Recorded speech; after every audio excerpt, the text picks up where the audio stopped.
Vice Chancellor of the University of St. Joseph's, Mbarara.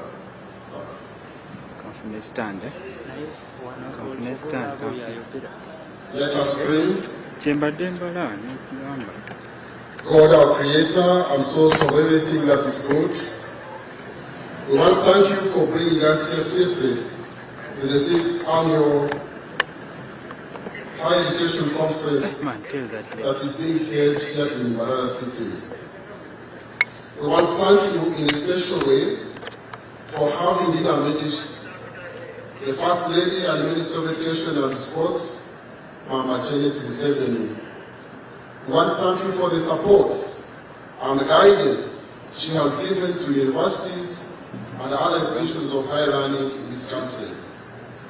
We pray that you continue to bless her in the services that she's rendering to the country so that Uganda can attain the development that is worth desirable. We thank you for the National Council for Higher Education team that is organizing this annual conference.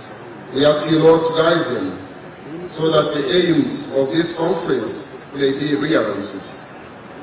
We ask you to bless all of us here present, the facilitators, the participants, and all of us.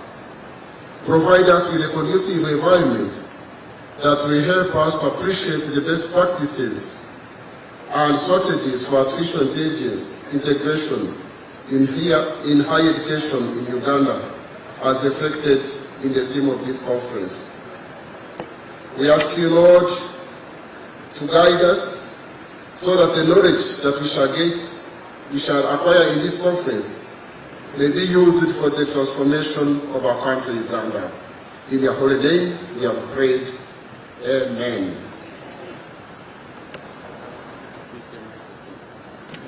If I were here, I'd clap for fun.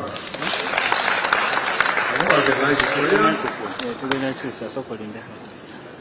Our chief guest, can take your seats. Our chief guest, the First Lady of Minister of Education and Sports, Mama. Coming. And I think we need to clap for her. When she committed to come, she said she will be here at this time. Thank you for keeping time and being a good example to all of us. We learn a lot from you. That's not a real round of applause for our mama.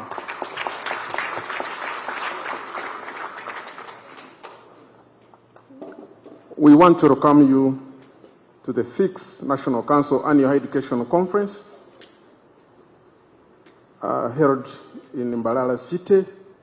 And Mama, you came with rain. Last night we had good rains, and Mbarara has not been having rain. We want to thank you for that too. Without wasting much of the time, my duties being an MC is just to call my Executive Director, Professor J.N. Okokor, to come and welcome you to this place. Professor.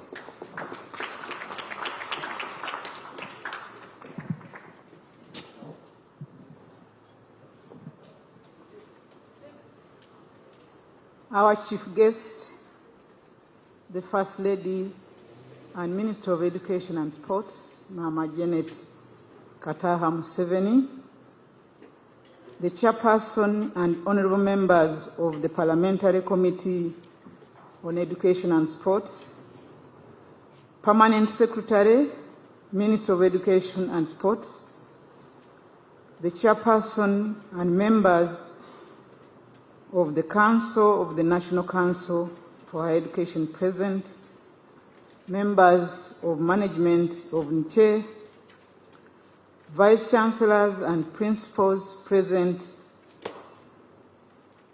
political leaders of Mbarara City present, led by the RCC, staff of the Ministry of Education and Sports, staff of the National Council for Higher Education, distinguished participants, ladies and gentlemen. On behalf of the National Council for Higher Education, I welcome you all to the 6th Annual Higher Education Conference.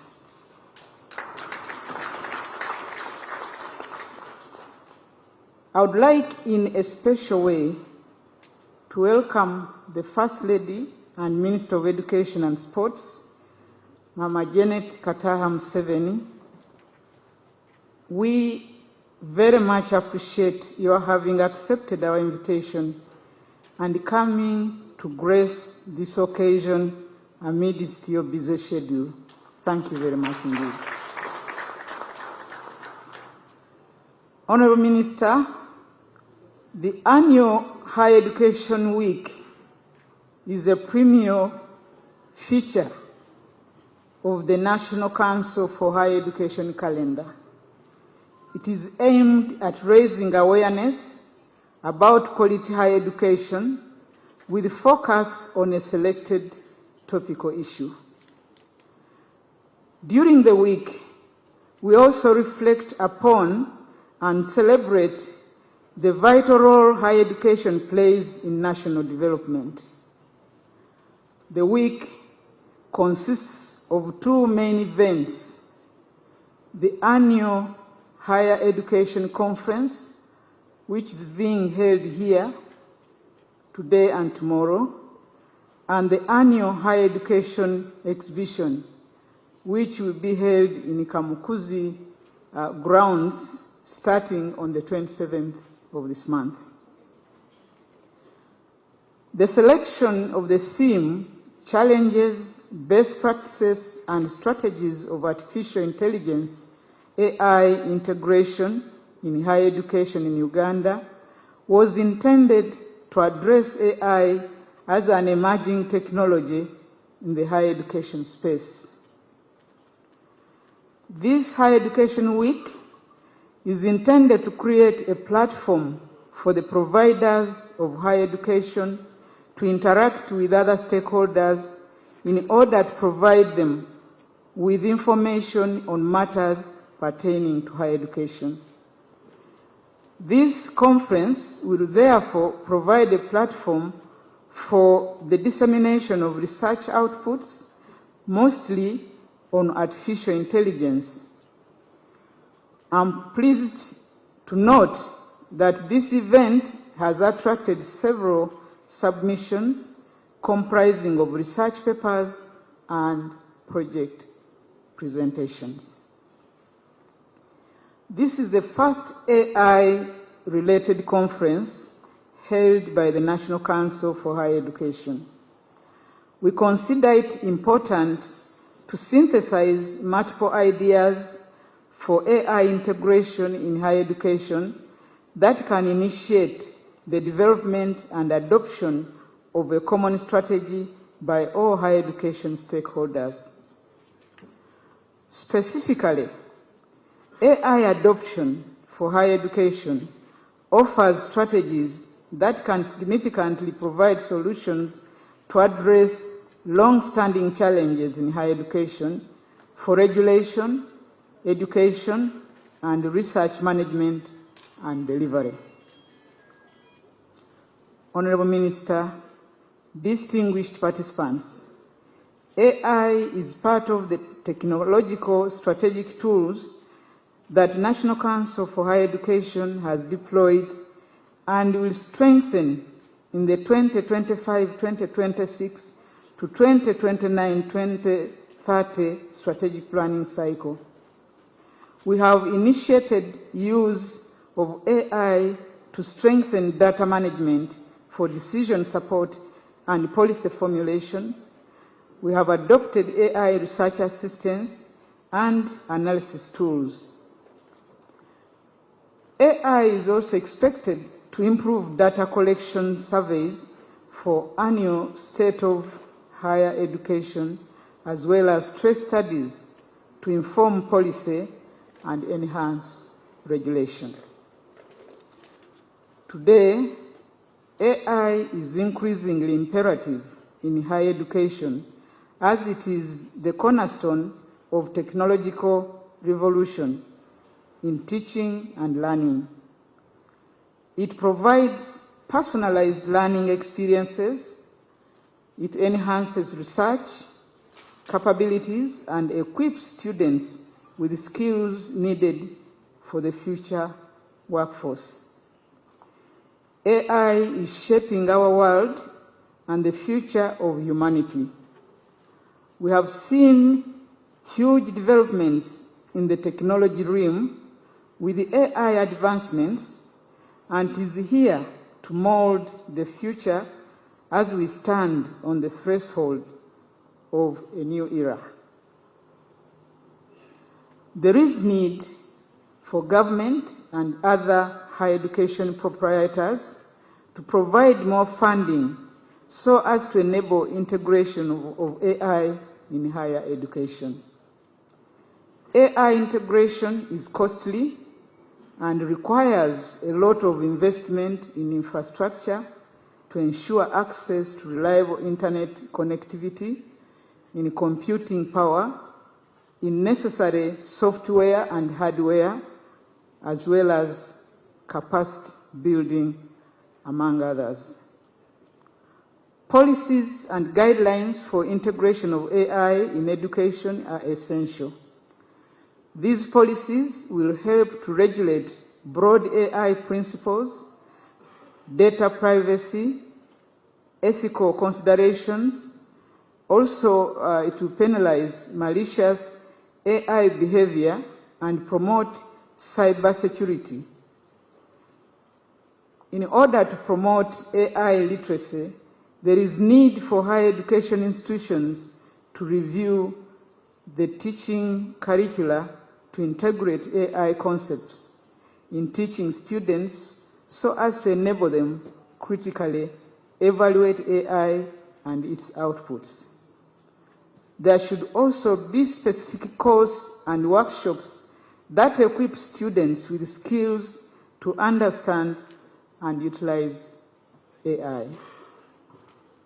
I believe that our engagement at this conference will provide opportunities to reflect on the strategies being undertaken or intend to undertake in preparing our learners with the skills, competencies, and knowledge required on the job market today. While we embrace AI, we are mindful of its possible negative impacts on the learners. We have also noted your repeated calls, Honourable Minister, to parents to safeguard them against such effects. The National Council for Higher Education, as the higher education regulator, guides compliance to a sustainable health academic environment through the optimal use of ICT resources, through promoting positive utilization of digital materials and discouraging negative use. At the NCHE 20th anniversary celebration in August 2023, we were directed by you, Honourable Minister, to put in place guidelines to acceptable and responsible use of internet resources. I'm pleased to report that the guidelines were developed and approved by our Council. They have since been disseminated to all higher education institutions. In addition, they have been availed online via the Council's website. Permit me to take this opportunity to make mention of one other emerging issue, the need to align higher education curricula with the competence-based curricula being implemented at basic education levels. I'm pleased to report that National Council for Higher Education is in the process of developing guidelines for higher education institutions to follow while reviewing their curricula. Very soon, vice-chancellors, principals, and heads of professional bodies will be engaged for their input into these guidelines. As we start observing the Higher Education Week, I thank our keynote speakers, session chairpersons, paper presenters, and panel discussants for accepting to to play those important roles. I would like to appreciate all the scholars who have taken time to prepare submissions for this conference. We are honored that you chose this conference as the platform to disseminate your valuable research outcomes. On behalf of the National Council for Higher Education, I would like to take this opportunity to thank, to appreciate the financial provision by government, without which National Council for Higher Education would not have been able to execute its mandate. Permit me in a special way to sincerely thank you, Honourable Minister, for the various forms of guidance and support you give us all the time.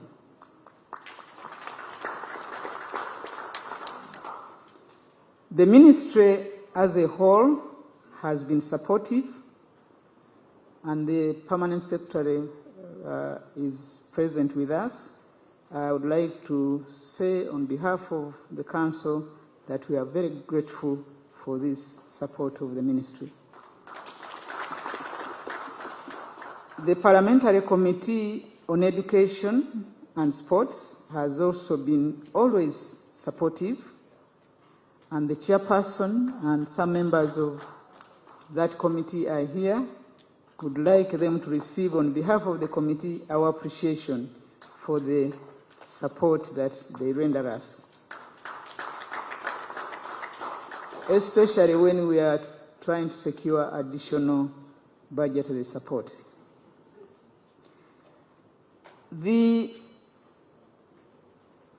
Our appreciation is due to Council for the oversight and guidance always accorded to management. Honourable Minister, it is important that the Council provides oversight and guidance to management, and I'm glad to report that this has been done, and if there is anything we haven't done properly, it's not their fault. I thought they would appreciate that. The achievements in the regulation of higher education have been the result of commitment of management and staff. We call the NCHE family, or the National Council for Higher Education family. I thank you all. And let me take this opportunity to introduce the management of the National Council for Higher Education with whom I work, and I request them to stand up for recognition. Dr. Kagume, Dr. Canon, those titles always, the order always. Reverend Dr. Canon Alex Kagume is the Deputy Executive Director. Dr. Nora Mulira is the Director in charge of ICT Research and Innovation. Dr. Vincent Sembatia is the Director in charge of Quality Assurance and Accreditation. So anything that goes wrong in quality assurance, not all of it, we are all collectively responsible. And Mr. Arthur Mguzi, the Director in charge of Finance, Planning and Administration.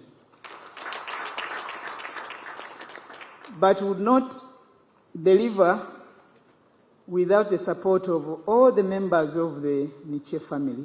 I would like them all to stand up for recognition, wherever you are.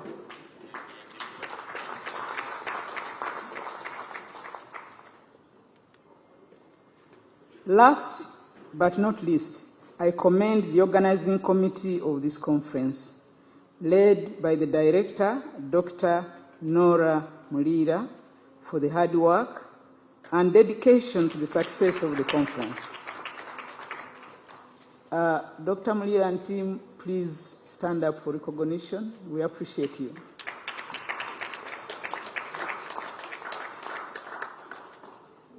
I now take this opportunity to invite the chairperson of the National Council for Higher Education, Professor Joy Kwesiga, to come and make her remarks. I thank you for your attention.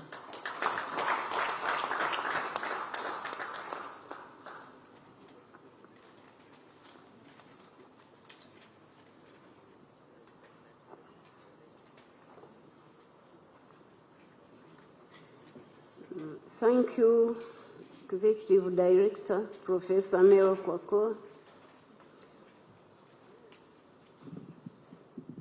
Thank you for realizing that I'm shorter than her.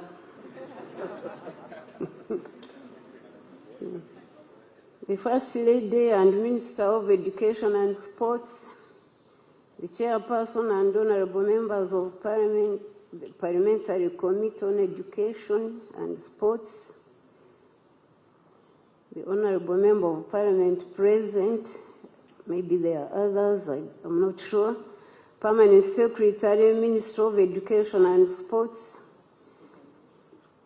Chairpersons and members of the Council, National Council for Education, Executive Director and staff of the National Council for Higher Education, heads of government departments and agencies present, Vice Chancellors and principals, political leaders of Mbarara City present, staff of the Ministry of Education and Sports, staff of the National Council for Education, distinguished participants, ladies and gentlemen,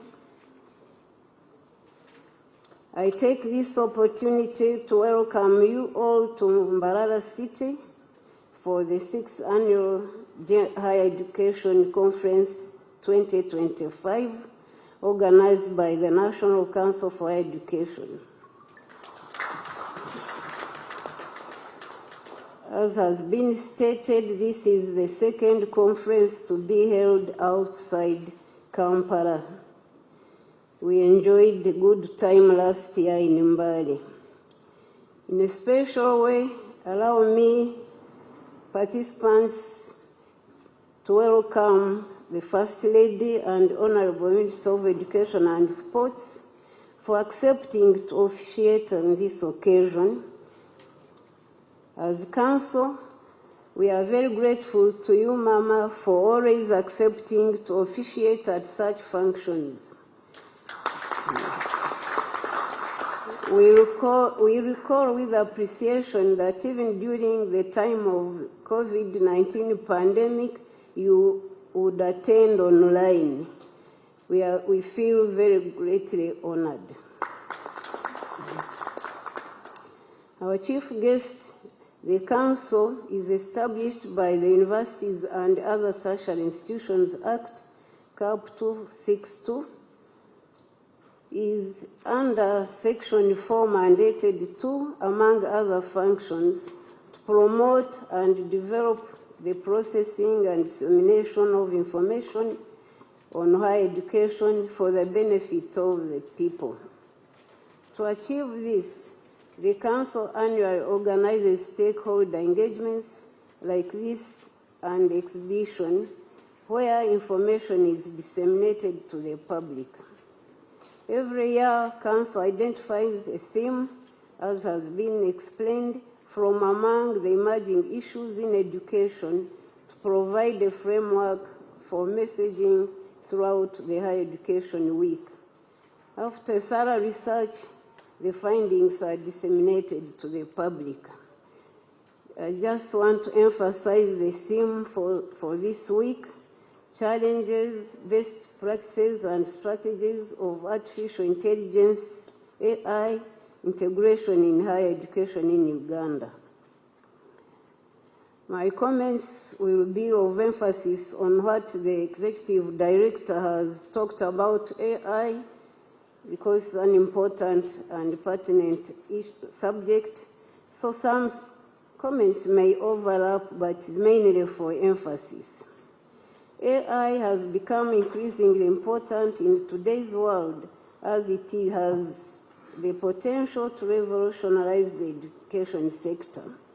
It has become critical in the modern world because it enhances efficiency, automates tasks, improves decision-making, drives innovation across various sectors, leading to a better quality of life and solving complex problems.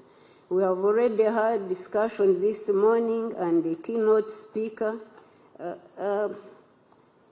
gave a very good overview over the importance of AI as of now. In the higher education subsector, AI is becoming inevitable in the training of human workforce. Therefore, there is urgent need for institutions of higher learning to integrate it in their training. This is because the education field is poised to become a lot more competitive, and those that will not deploy AI to improve their innovations will be at a disadvantage. National Council is therefore encouraging institutions to embrace AI. I'm also aware that the Uganda Vice Chancellor's Forum has initiated discussions about how best to embrace AI. However, several challenges continue to pose a threat to institutions, and I'll just highlight a few as a matter of emphasis.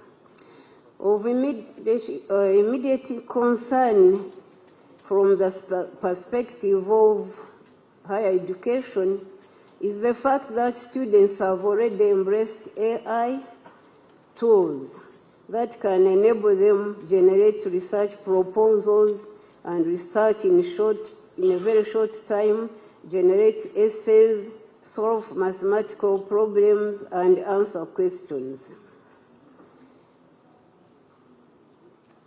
There was a demonstration recently that I watched which showed that a student can actually produce a PhD thesis within 1 day and submit. So you can see the danger that is posed.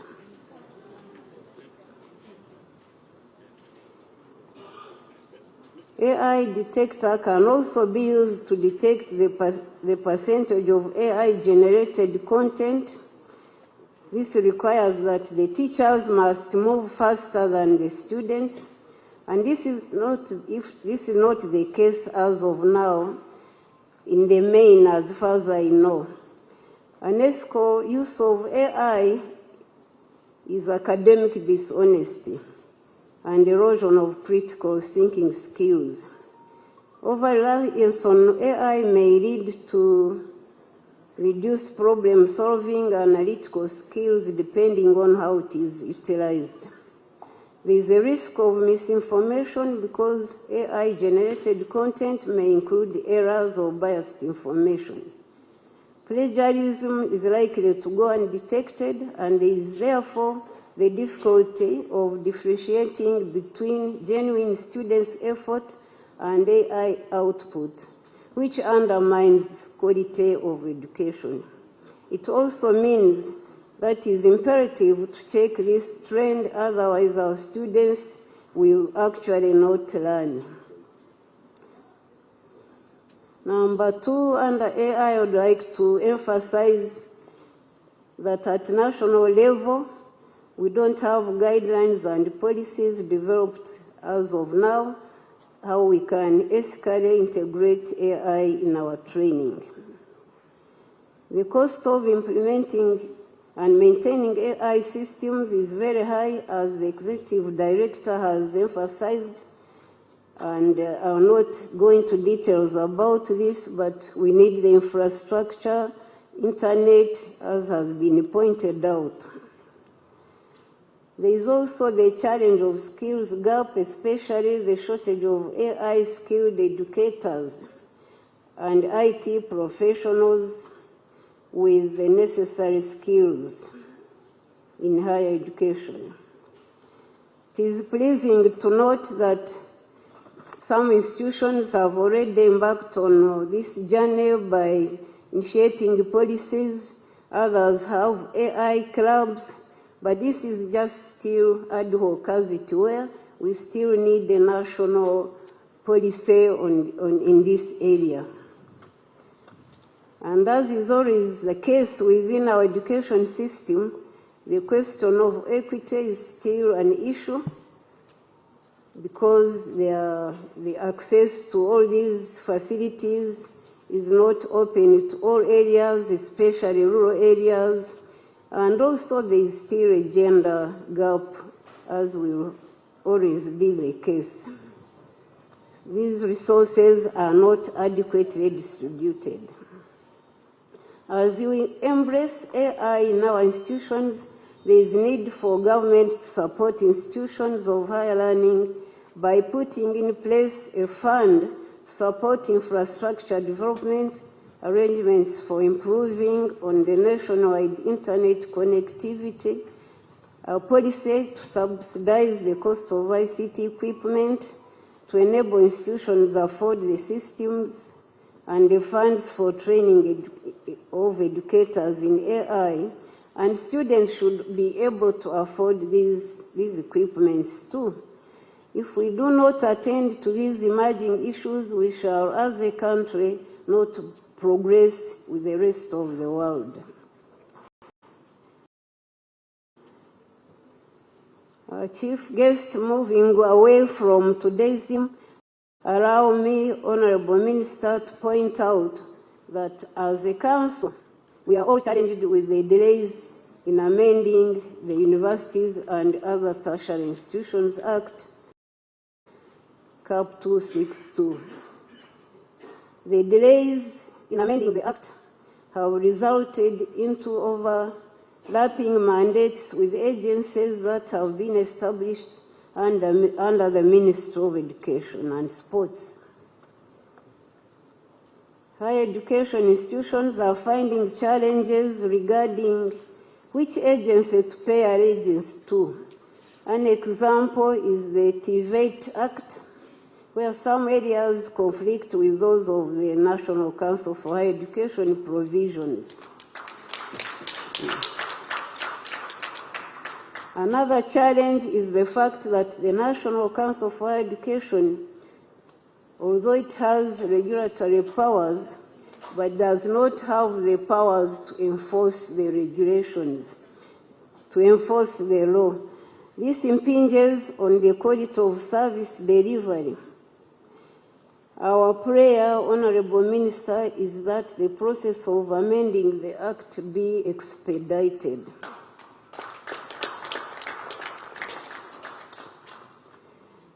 Last but not least, let me take this opportunity to express my deepest appreciation through you to His Excellency the President for putting trust in me by appointing me Chairperson of the National Council for Higher Education. In the same vein, I thank you for your support and guidance, not only in the work of this Council, but also in respect of my other public duties. I thank the leadership of the Ministry of Education, Ministers of State, Permanent Secretaries, and other leadership of the Ministry, and I pledge to do my best to meet your expectations. I'd like to take this opportunity again, Mama, to thank you for the condolence message and support that you and Muzei sent to me when I lost my husband last week. Thank you very, very much.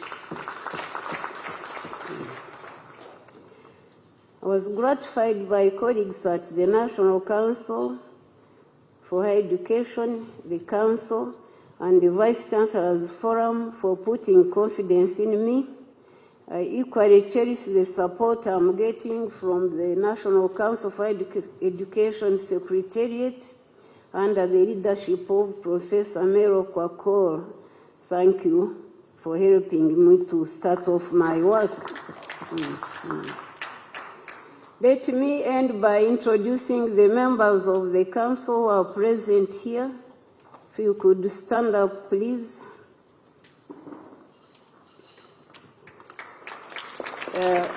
Haj Ramadan Mugaru is the Deputy Chairperson, and he represents the Muslim Supreme Council community. Professor Israel Kafel represents the Seventh-day Adventist community, and is the Vice Chancellor of Bugema University. Professor Owinyo Kero David is the Deputy Vice Chancellor at Guru University and represents the Senates of Public University. Professor John Mujisha, the Vice Chancellor of Bishop Stewart University, represents Vice Chancellors of private universities. Thank you. I now take this opportunity to invite the Permanent Secretary, Minister of Education and Sports.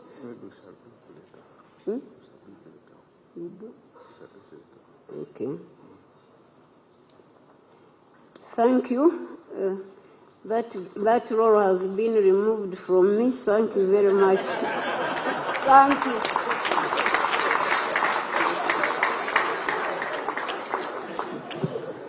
Mama, the bit of being a master of ceremony, you can even remove roles from your bosses. Mama, before you arrived, we did discussion, and we know your passion about artificial intelligence and the challenges our young people are facing.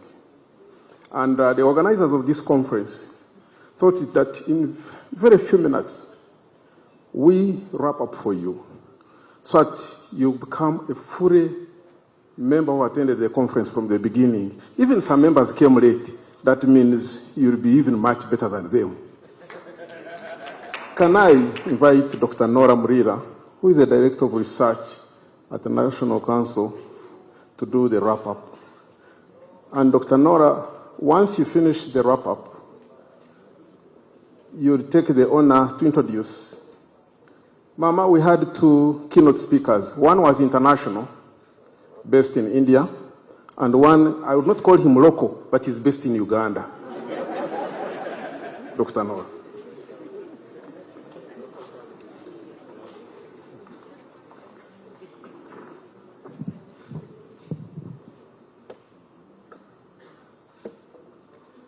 The First Lady and Minister of Education and Sports, Mama Janet Museveni, I've been given this task, honorable task, to do a recap of our proceedings from this morning. As the Master of Ceremony, as Mr. Muguzi has informed you, and the distinguished members present, we started off with a keynote speech, but that was preceded by a curtain raiser by our own Director of Quality Assurance, Dr. Vincent Sembatia. So I'll briefly take you through the recap from those sessions and the unfinished panel discussion, which is also very important for you to appraise yourself of what has been going on. The theme of the conference has been stated as challenges, best practices, and strategies for artificial intelligence integration in higher education in Uganda. And we've had presentations from Professor Azra Nassim, on the artificial intelligence in higher education policies, regulations, and adoption strategies for sustainable transformation in higher education. We also had the one for AI integration and adoption, that is in higher education by Dr. Sembatia. We've had a panel of experts, 5 of them, in varying fields, to give their insights on our policies and regulation framework for AI to be adopted in higher education. And these are coming from UCC as our national telecom regulator, who also is in charge of the National AI Task Force. We had 2 eminent professors, Professor Mugisha and Professor Muganga. We also have the data expert amongst us, who's Mr. Julius Torach, as well as, those are 5. And I mentioned Mr. Bamwesije from UCC, representing the UCC Executive Director. So these insights were varied, but very important to help us on this journey of integrating AI in higher education. So in a nutshell, this is the key issues that emerged from the presentations. That is AI in higher education. What is it about? It is necessary, and it was very appropriate for us as higher education practitioners to have a common identity, a common definition, of AI, to understand it from that as we move forward before we can plan and integrate it. We are looking at, in simple terms, a simulation of machines to think, in quotes, like humans, but it is the human that guides those machines through machine learning, and therefore we need the skills to be able to develop our algorithms that work within these machines to help us navigate and utilize AI. So in higher education, it's about that definition was given. We're also told that this is not new, but it has picked up steam in recent years because of the diversity of society ills or solutions that it can provide. It has been with us since the 1950s. It is revolutionizing higher education globally, and Professor Nazim had many examples to give of that. There are many key benefits for higher education that included the creation of content, tracking learner engagement, the assessment, automated assessment that reduced the workload of teachers, among other things. Improved accessibility, such as students with disabilities, so that we are in tandem, we are in line with that inclusivity adage that tells higher education and all sectors that no one should be left behind. Data analysis, reading articles in using ChatGPT, and utilizing generally generative AI for many other functions within especially research. But we also have administration and the automation of some processes that goes beyond our current IMIS and those of other institutions.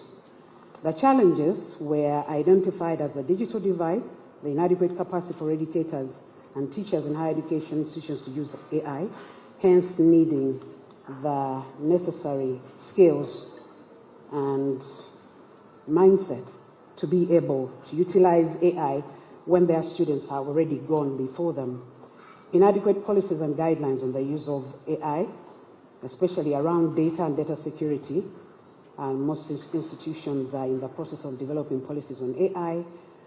Curriculum development in AI, which integrates which integrates this as well as the policies that guides AI, the AI integration. AI detection tools. We have taken through a number of power tools for AI to do all this. Now, the existing frameworks, which have also been discussed by our panelists, including the European Union, EU AI Act of 2024, Kenya National AI Strategy 2025-2030, National Guidelines on AI in Education in Tanzania, Aga Khan University AI Guidelines. All these will form, will guide the higher education sector, subsector, as we benchmark for what is the best practice we can adopt to integrate AI. Key strategies for effective adoption of AI, as it has been stated by the ED, we have addressed at length your pet issue on responsible use of AI and how to protect students. And this is one of the issues that was discussed at length by our panelists on what policies we can put in place to protect our students against the other side of the risky side of AI. We have key strategies on investment in infrastructure such as the internet, which has also been talked about by our Chairperson of Council, capacity building of faculty, staff and students, development of policies and strategies and guidelines at national and institutional levels to ensure effective AI use, the review of curricula to integrate AI across disciplines, establish AI centers of excellence, and very importantly, as we start this journey, the partnership and collaborations in the implementation of AI. Honorable Minister, I submit. Thank you.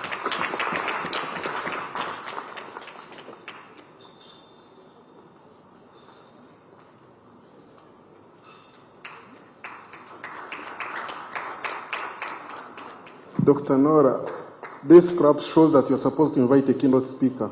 You have another role to play. You didn't follow instructions.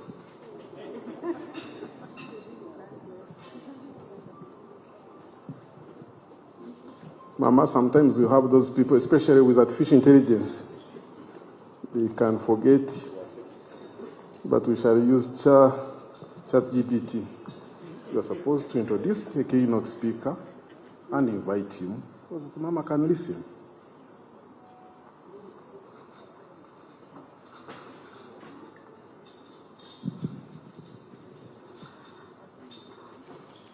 Honorable Minister, Mama Janet Museveni, we have a keynote speaker who's going to complement what we were listening to earlier on the same topic, and that is Professor Muganga of Victoria University. Professor Muganga is a higher education practitioner, a university professor who's unusual, who speaks the language of his students, and therefore the most appropriate to present this keynote to you. Members, distinguished participants, I had already introduced Professor Muganga earlier as a panelist, and forgive me, I do not have the details, but he has a very distinguished career as a Vice Chancellor and practitioners in this subsector. Professor Muganga.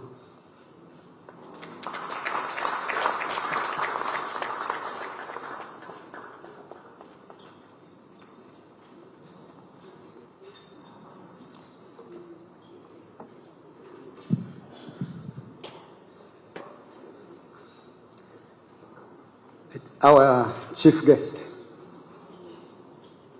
and the First Lady of this country of ours and the Honorable Minister of Education, it's good to have you here championing this important cause.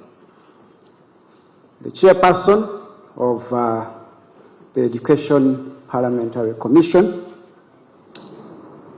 the Permanent Secretary, Minister of Education, the Chairperson of Council, National Council for Higher Education, the honorable members of Parliament present. And I pray that they are around because we need them here today. The Executive Director, National Council for Higher Education, Professor Mary Okakwal. Colleagues, the distinguished Vice Chancellors present. The heads of institutions present today. The men and women from different law enforcement agencies, notably UPDF and Uganda Police Force. Allow me also to say all protocol observed because we are too many here. Previously, for the last four decades, I have persisted not to wear glasses. These days, people see me with glasses and they think those are AI glasses. That is where we are in this world of artificial intelligence. Honorable Minister, before I delve into so many things, allow me to say the following. Like I've been telling the country, if there is anything great in the realm of the education sector that has ever been created, is the competence-based education you have championed for this country. So thank you very much. We may not be where we want to be, but having started that, history will judge you with admiration. And personally, I am grateful to you. Then the other thing is the establishment and bringing to an end the Mushega Commission, actually known as the Education Policy Review Commission. That report is incredible. It carries sensible things that can transform this country. So thank you as well for championing that. Now allow me, Honourable Minister, to use that research that 98% of what we study, we never get to use in real life. Today, allow me use one of those things that I studied, and I never got the opportunity to use. And that was, I think, in the literature class, a book called Things Fall Apart, an idiom, if we so wish to call it, by Chinua Achebe, that when you see a frog jumping around or running around in a broad daytime, maybe it is around midday, it could be around the same time, you know that there is something chasing it. And in that situation, he mentioned a snake. In our situation, our snake is artificial intelligence today. It is a big problem that we can harness as a big opportunity that can actually transform this country. At the university I represent, Victoria University, we take this very, very seriously. And I think it is explained by the team I led here. I led a team of, I think, more than 10 people to come and learn. Victoria University, stand up, please. To come and learn and continue to really do that job that was entrusted to us, to nurture other people's children and the human capital of this country. So I stand here, I think Mr. Arthur said they had an international keynote speaker and a local one. So I think you're also witnessing another local keynote speaker. But allow me, as I stand here, to share a message of urgency and also opportunity. So because we find ourselves in some kind of crossroads, especially in higher education. On one side, we have our traditional ways of doing things, and of which most of us still cherish. But on the other side, and make no mistake, these things are valuable that we cherish, and we call the traditional ways. But on the other side, we have the swift rise of artificial intelligence and other advanced technologies, blockchain, energy storage, quantum computing. You can name it. All those have come to shape the way we see and live in the world. And they are shaking up the entire economics as we knew it. Now the question is, how prepared are we in higher education to drive this vehicle called higher education to the promised land? And that is going to really require all of us, concertatively, all of us, to do our part. So I invite all of us here to imagine a world where every student, irrespective of where they are located or their financial means, but this time they can access the best teaching, the best learning materials, and the best support. And all those produced in real time. But they are accessing all that right from their mobile phones, their tablets, their different gadgets, computers, anything they can access. Honorable Minister, this is the world of artificial intelligence, or AI as we hear it. It is making all possible. It's not a dream. It is happening elsewhere and dominantly. So I know Dr. Nora mentioned, gave us a recap, but briefly, let me allude to what, in a layman's language, what AI really means. And I would say that in simple terms, AI means computer systems that can do tasks we normally thought only human beings can do. We always thought that the ability to think, the ability to learn, the ability to communicate, interact, solve a problem, those are things that only a human being could do. As we stand today, that is not the case anymore. So, AI, these machines, are understanding languages, are analyzing complicated data. They are recognizing patterns in that detailed data. They even have learning experience. And they make it better to give you any personalized feedback you may be looking for. I would be glad if all the intelligent people here, the professors, went back, Honorable Minister, and also created for you an AI advisor that you wake up every day and you ask, okay, what do I do next? You will enjoy this AI agent because it is possible. Very, very possible.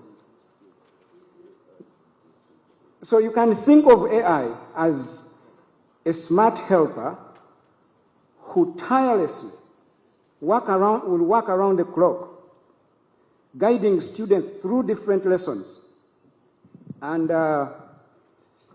then will manage different administrative tasks For example, us in higher education, that is also some cost driver that we have, or even offer real-time problem solving.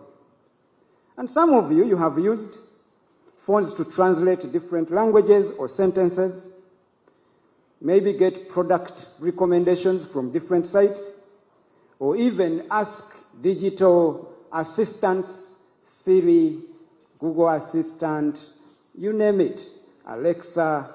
If you have used that, just know that you have at least used some form of AI. Only that today, that is very, very advanced.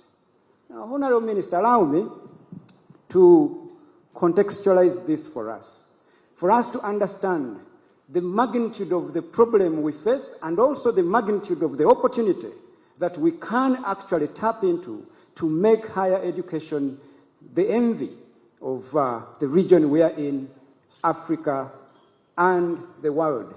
I never believe in impossibilities. Some people say that we are so far behind. I don't think we are behind. You can lead us into this revolution and we can achieve so much. Honorable Minister, let's contextualize this a little bit better for us to understand. And we are taking it a little bit global. Let's look at the global economy today, 2025. If you look at the capital markets or the stock market of the world, it is approximated to be around 100 trillions plus US dollars. But of that 100 trillions, 87 trillions, that's 87%, is contributed by the traditional economy. The one we know, coffee, mining, oil, you name it. All those business models you have known for the last 40, 50 years, or even before independence.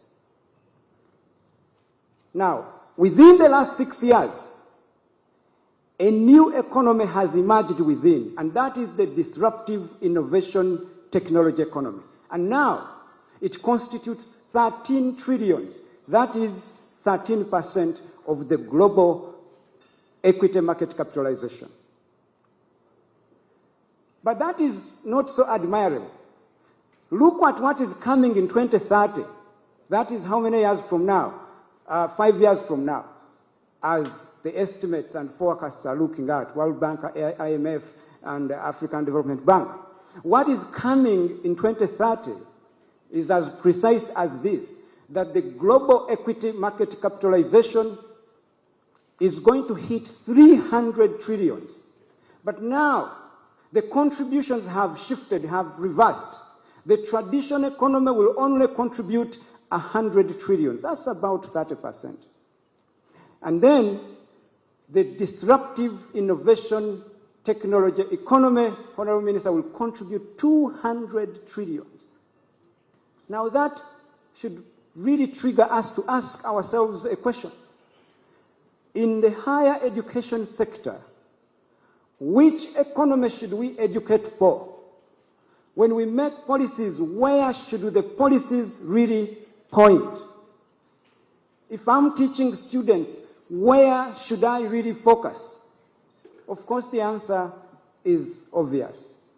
We have to pay attention to the economy that is growing, not the economy that is slowly disappearing. If that is not evidence enough for us to know that AI is shaping different things, and sometimes not in our favor, unless we really do something. I invite all of us to look at the Future of Jobs report that was produced by the World Economic Forum in 2025 this year. And it is pointing to this fact that by 2030, AI is going to contribute to new jobs, 170 million jobs. But as it is bringing that good news for us to think about, also around 92 to 98 million jobs will unfortunately disappear. So now again, another question for us. Is our education set to educate everyone to benefit from the 170 million jobs coming, or it is created and set to continue educating our students to fit in the jobs that are slowly disappearing? That question can be answered by all of us. And then we can choose where we want to go right now. Again, if you look at, if you focus on the outlook of this, if you look at countries, what they are scrambling to do right now, Honorable Minister. And I'll focus on one that always is threatening us, cutting aid and everything. That is the US, assuming I don't get a visa restriction if I say this. But I'll say it anyway. These people have invested $500 billion into AI in a single year, 2025. Then the European Union, $220 billion. China, $137 billion. France, $114 billion. The United Kingdom, $19 billion. Abu Dhabi has made it even worse. Okay, best for themselves. 1.5 trillion in different startups and data centers that are going to support AI development. Canada, about 2 billion. Egypt, 300 million. South Africa and Kenya, 2 billion. Ladies and gentlemen, there is a reason why, for the first time in history, any economy is investing these sums of money into one field, AI. Again, this is another way of positioning themselves to be indirectly colonize us without us knowing. Yet, AI as it is, everyone is still scrambling. No one has it really figured out. And we can do it together if we joined that. Another example is if I asked colleagues here, ladies and gentlemen seated here, everyone has a phone. If you don't have a Samsung, you have an iPhone, and with pride. If you don't have if you have a computer, you have an HP, you have an Apple computer, Mac, you have everything. And if you're going to keep your data, you're going to keep it on AWS, on Amazon, all those cloud kind of facilities. Look at what these tech giants have invested in this area. Amazon, 100 billion. Apple, 500 billion in 4 years. Microsoft, 80 billion. Google, 75. Meta, all of you are on Facebook sometimes, 65 billion. These giants or these people, they know what is going to really become of AI. Now, I request us, through our Honorable Minister, First Lady, Mama, now that you came here, that shows profound interest. This higher education, we cannot allow to really fall back. Fortunately, you have been very, very generous in supporting this education sector and leading revolutionary initiatives like the CBE, I alluded to earlier, then the Policy Review Commission with an amazing report. I still have hope. Incredibly, I believe, I think, more than I could ever even imagine. And I think in this, I'm also empowered To those who are Christians here, I'm empowered by John 14:12. If I only believe that Jesus Christ is the Son of God and is my Savior, I can do everything he has done, or even greater things. If you want, you can even take it further to 13, where he says, just ask in my name, and it will happen. So I request that we have this belief that we can ride this higher education to the top. And this can only come by, Honorable Minister, supporting National Council for Higher Education to lead us into this, because they are our regulators. At Victoria University, we can do what we can.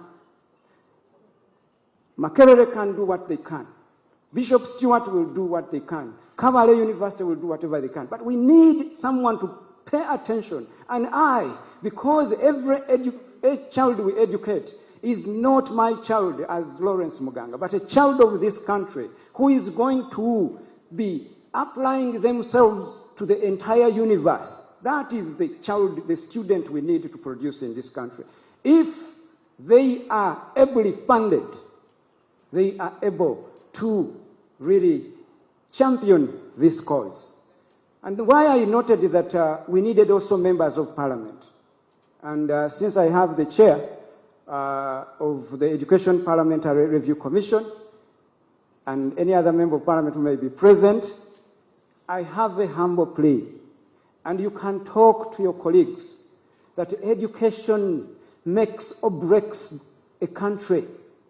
If education is not well supported, we are breaking this country. So support the Ministry of Education every time a budget surfaces in front of Parliament. Kindly. We can forego other things, but not education. I really, really look forward to that. Honourable Minister, let me touch a little bit on a few technicalities that we can see AI do for us. If we have harnessed it very well, these are the benefits we are going to see. Every student in this country will have an AI tutor in their pocket, of which they no longer need to stand in front of a teacher who is also sometimes not updated enough, also needs help from even the students he or she teaches. But once you have a virtual tutor in your pocket, you are receiving real-time information, relevant information. Even if you are seated in Karamoja, as long as there is connectivity, and I will come back to that too, you are going to receive quality information. And that also saves the universities from investing in expensive tutoring programs. So that is a benefit for us. The other one is envisage every student moving around with a library in their pocket, just on their gadget, receiving latest editions of books, not books that have been kept in a library, archived there for 10 years, 20 years, because the institutions don't have the funds to really purchase updated books. But now, we can empower every student to have their library in their pockets. We can even afford to create one library of Uganda, and every student can benefit from that, and at a very, very low cost. Now, we don't have to pressurize the Minister of Education, telling them, oh, we need a library facility that is up to date, that is well facilitated. No, we need a digital library that is AI-powered, that can move with the student wherever they are situated, anytime, 24 hours, 7 days. There is nothing better than that. Then, this AI can still personalize learning for students. All of us, we were created differently. We are able differently. What I have to learn, maybe in 3 or 4 months, a semester, there is one student who can learn it in just 1 week. But others need help. Now, AI comes in to personalize learning for these students, to give them an opportunity to practice, but on their own pace, in their own understanding. In a layman is breaking down the philosophical things we, the professors, pride ourselves when we tell students that this is how it has to be. AI can break it down for these students in the language they understand, even in their own mother tongue. So AI can do so many things. And to us, the administrators or the leaders of different higher education institutions, trust me, AI comes as good news for us in terms of cutting cost. Imagine having all your lecturers they have an obligation to publish, but researching different databases, it is very tedious, expensive, but right now an AI agent can give you everything you need in seconds from every trusted source around the world. We can cut cost using AI. And then when it comes to boosting the economy, this, of course, it goes without saying. I envisage seeing, using AI, students in the business school owning online shops. They are not only selling in Uganda here, they are not even selling their own product, but they are selling around the world. Only sit here in Uganda to wait for these dollars that Donald Trump is trying to do what? To take away. But we bring them through business, and then our foreign earnings skyrocket without leaving our homes. Only schools can do this. We can teach relevant things. We can support these people, empower them to be better for themselves, to be better for their families, to be better for the country. And that's how we do well as a country. And it comes back to us. What have we chosen to really be the driving factor of the education that must happen? I remember, Honorable Minister, in 2021, if I remember so well, we had a very, very good conversation. And I shared with you something called the Get to Work program. Along the way, I don't know what happened, but if it was relevant at that time, with the AI today, we are sitting on a gold mine. We can empower every graduate in this country to become a money-making machine. And I pray that in your own time, your convenient time, you can resurrect that program to empower every graduate in this country. Now, I have a message for National Council for Higher Education. If we are going to make this happen, I request, because you are the regulator, the oversight role to ensure the quality that we need as a country that happens, but also streamlining in artificial intelligence. These are the things maybe we need to do as National Council. I may, some of my colleagues may not agree with me, but sometimes some sicknesses are cured by bitter medicine, and we take it. So we have to really stop thinking about just me. And then we say country first, even when things are hard. So I request, through you, Honourable Minister, that National Council mandate AI competencies across all degree programs. At least something that will teach every student prompt engineering skills, ethical AI, because that's the future where we are going, given the background I gave you. So every student in every program At least they should graduate with some basic AI literacy and understanding of these digital tools. Then, I think someone has hinted on this earlier, establish a clear AI learning, establish clear AI learning standards for us. Because we can do our own at Victoria University. And other universities can do theirs. But can we harmonize? And we have standards that are guiding us to do something that really looks like our country, that takes our country forward, without having segregated kind of standards. Then, maybe, again, invest in faculty development. Many of our resources, for fault of not, which is not theirs, are really, really far behind. That, people may not say it loudly, but the truth is, if I even did a poll here to ask colleagues to really mention 20 AI tools in higher education, we can struggle. Yet, in other destinations, it's basic information. So, if National Council can lead us into really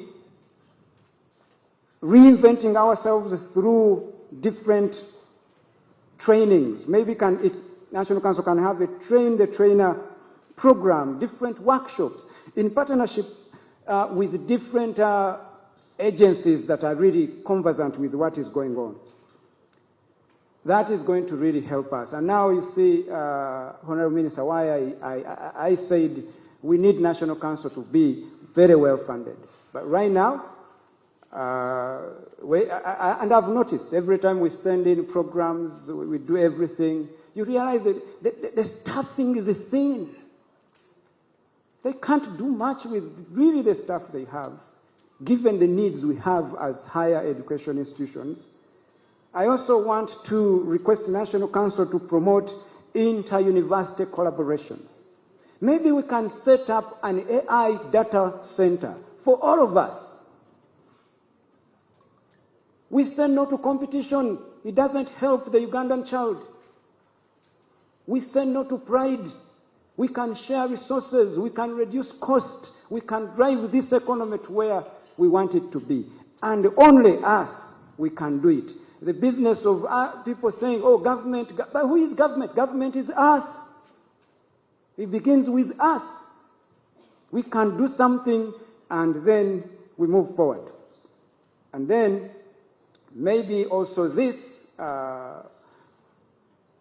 Madam Executive Director, maybe champion supporting establishment of emerging technology institutions. Case in point, we have in the United Arab Emirates, we have the Mohammed bin Zayed University of Artificial Intelligence, which is really doing tremendously well. It has become a focal point of artificial intelligence for the Arab world and the United States and Europe. If we can have those specialized institutions in this country, Germany has something they call Tomorrow University. If we can have something like that, where we can go for training as universities also, because this is an economy we cannot afford to really lag behind. I also know that some people have fears and concerns about AI, that AI will take our jobs. Actually, like I said earlier, new technologies create more job opportunities than they take away. So we don't need to do what? To worry.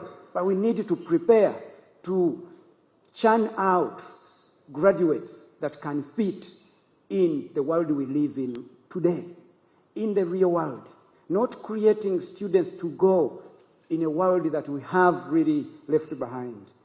Then they also have, we also have the aspect of ethical and privacy concerns. I think we talked about it earlier. Of course, that is a very valid observation. We must address issues like biases in algorithms, data security, and this is, of course, why including AI ethics and responsible data usage within the curriculum is very, very important. And that's where now National Council comes in to provide that oversight to make sure you protect our children. It is very, very important. And then there is the aspect of limited connectivity, internet, and infrastructure. And I said I would come to this when I mentioned it earlier. Yes, we have this problem, but we also have options that we have not explored, and I don't know why. Honourable Minister, I want to mention to you, and this comes from the different destinations I've been at. People have embraced the Starlink internet connectivity, and this is satellite internet, which means, and it is ready to go to different countries in the world, which means anywhere you can be, as long as we have a collaboration with the provider of that connectivity, they can put a satellite in that remote area and everyone will definitely have access to the internet that we are looking for. I don't know why we haven't explored that option, but it's high time we look into that and ensure that we have access to internet that we can definitely rely on. So, ladies and gentlemen, allow me paint for us a picture which is summarizing what I've been talking about. And I want you to picture or imagine a student who they wake up and they open their AI-powered app that will recap the same way Dr. Nora did for us, that will recap yesterday's lectures in simple language and even short videos. That's what AI can do for us, for our students. It makes teaching easier, very relevant, and understandable. Now, on their way to class, these students, they can practice solving mathematical equations that have been for years hard for some of us. And maybe they can write different short essays. They can receive feedback instantly from their AI tutor. That's what AI can do for us. And then during class, the lecturer can use AI to quickly identify concepts that students struggle with. Within minutes, the system provides fresh examples, simpler analogies that students can understand there and then. And then after class, the student does research by accessing a pocket-friendly library that they are moving with on a daily basis. Now, where AI can scan for them different global academic databases, and they are well informed. They will do all the assignments you have asked them to do. And then by evening, the AI tutor again checks in and suggests revision points and logs the student's progress to the lecturer. That is AI, what it can do in real life. This is not imaginary, it is happening everywhere, and we can't afford to miss that kind of opportunity. As I conclude, ladies and gentlemen, allow me to say that the moment for us as a country to be bold and embrace AI in higher education is now. Around us, the world is investing heavily in artificial intelligence. And those who seize this opportunity will shape the future. And to the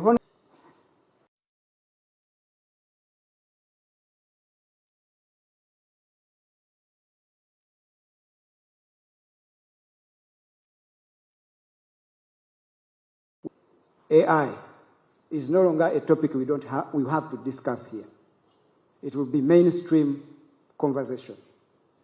And then to NCHE, I want to really say that you hold the power to unify our institutions under a shared AI vision.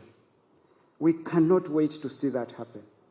And to fellow university leaders, I can only say that adopt AI methods that reduce costs, improve students' outcomes, and open doors to new careers for students. AI is here to stay, but if we unite as educators, policy leaders, students, industry experts, and we decisively integrate AI into higher education framework, we will not only transform our universities, we will transform this country. I therefore call upon all of us that we must educate, not for the world we grew up in. I repeat, not for the world we grew up in, but for the world our children will inherit. So thank you so much for your attention. I look forward to working with every one of you. God bless you. God bless this country. Thank you very much.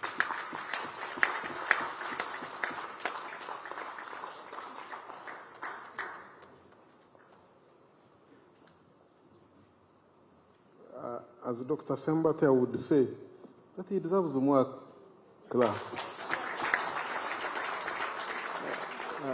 I think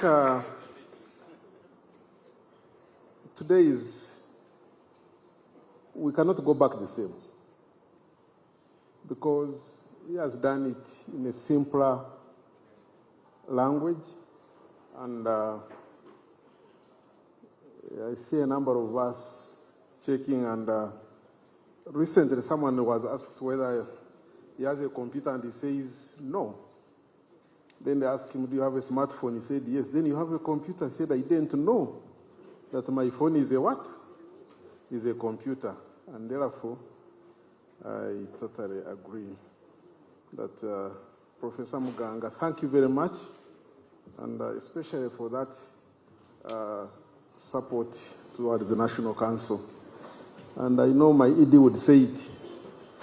It's in this period that National Council has been able to get some additional funding. And as you said, this year alone, Mama has allowed us to recruit 19 additional staff. We don't take it for granted. Amidst scarce resources, but the National Council has not been left out. As before I resume my job and call the chairperson to invite the PS, to invite the First Lady.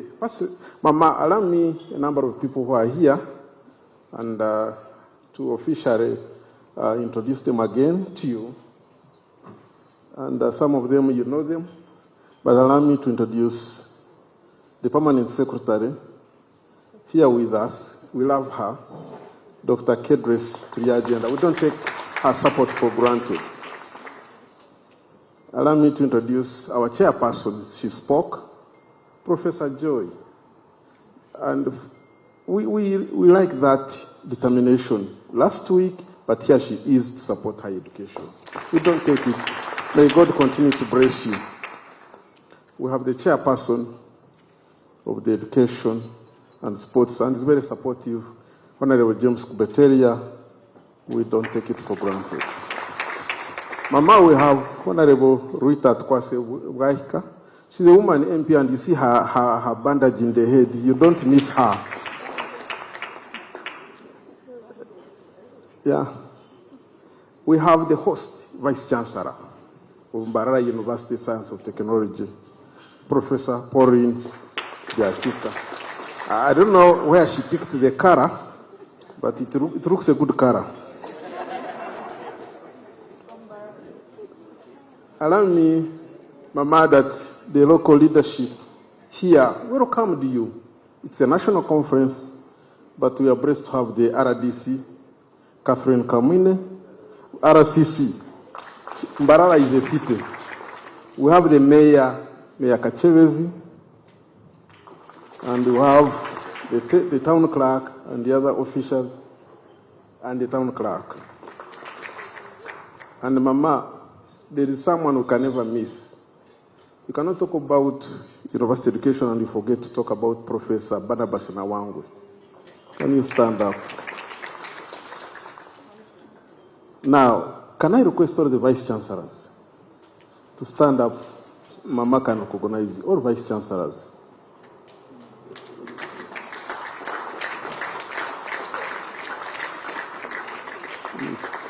Professor Joe, you're also a vice chancellor.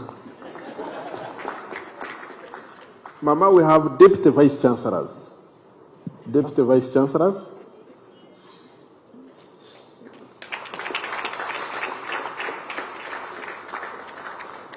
We have academic registrars.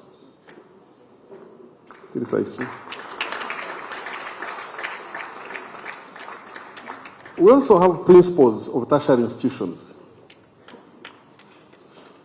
Principals. We also have academicians, researchers who are also present, those who have been doing a lot of work in artificial intelligence. Thank you. Then we have student leaders.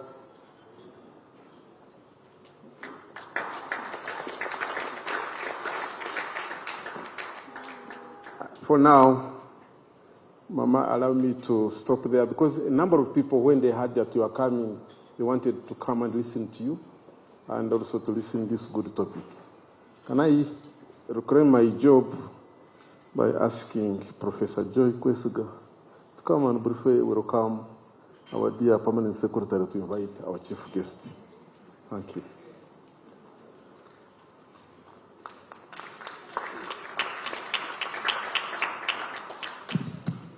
Thank you, MC. Before I call the Permanent Secretary, may I take this opportunity to thank the Chairperson of the Education Committee of Parliament on behalf of other Vice Chancellors for the support they give us in Parliament. They listen to us, they speak on our behalf on the floor of Parliament. Sometimes they over-grill us, but we take it in good faith because we learn. So thank you very much. Thank you very much for the support. It is an honor to introduce Dr. Kedres to the agenda, the Permanent Secretary of Ministry of Education and Sports, and also to congratulate her on being appointed to this position, which she very well deserves. You are welcome.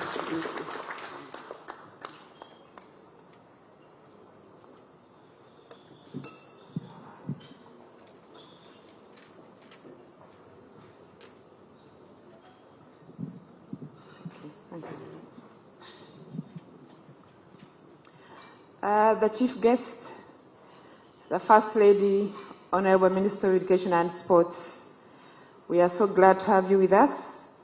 The Chairperson of the Parliamentary Committee of Parliament on Education and Sports, the Honorable Member of Parliament for Women in Mbarara City, the Chairperson and members of the Council, the Executive Director and your staff, whom you have already introduced to us. We are glad to know them. The heads of other government departments and agencies who could be here with us. The Vice Chancellors and all your the principals and the team that came with you. Our political leaders in Mbarara City who are hosting us and making us feel very safe. All other invited guests, ladies and gentlemen, my job is very short today. It's just to welcome Mama to this function, but also to appreciate National Council for Higher Education for putting this together. At the Ministry of Education, we take care of pre-primary up to post-university. But we look to university to produce for us the people that can do the rest of the things in the lower levels, universities and principals. So we are glad